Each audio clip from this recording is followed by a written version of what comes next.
नमस्कार. नम्रताच किचनमध्ये आपल्या सर्वांचं स्वागत आहे. आज आपण डाळ तडका बनवणार आहोत. त्यासाठी एक वाटी मी तुरीची डाळ वर मुगाची डाळ घेतलेली आहे. ती स्वच्छ पाण्याने धुवून कुकरला लावायची आहे. त्याच्यात घालायचं आहे आपल्याला पाव टीस्पून हळद आणि हिंग घालायचं आहे आणि 4-5 पाकळ्या लसूणच्या अशा चेचून टाकायच्या आहेत. कुकर बंद करूया आणि ह्याला 4-5 शिट्ट्या काढून डाळ चांगली मऊ अशी शिजवून घेऊया. कढईत मी घेतलेले आहे तेल. त्याच्यात आपल्याला घालायचं आहे 1 टेबलस्पून जिरे.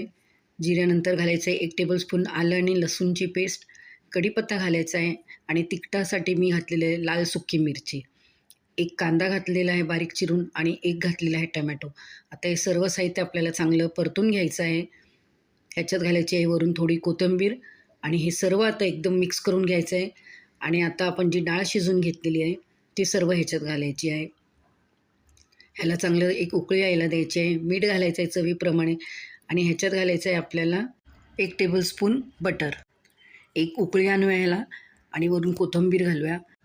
आपली हॉटेलसारखी किंवा हॉटेलपेक्षाही जास्त चवीला छान अशी घरच्या घरी डाळ तडका तयार झाली आहे. तुम्हाला ही रेसिपी कशी वाटली ते मला कमेंट करून सांगा व आपल्या चॅनल नम्रताज किचन याला लाईक, शेअर, सबस्क्राईब करा.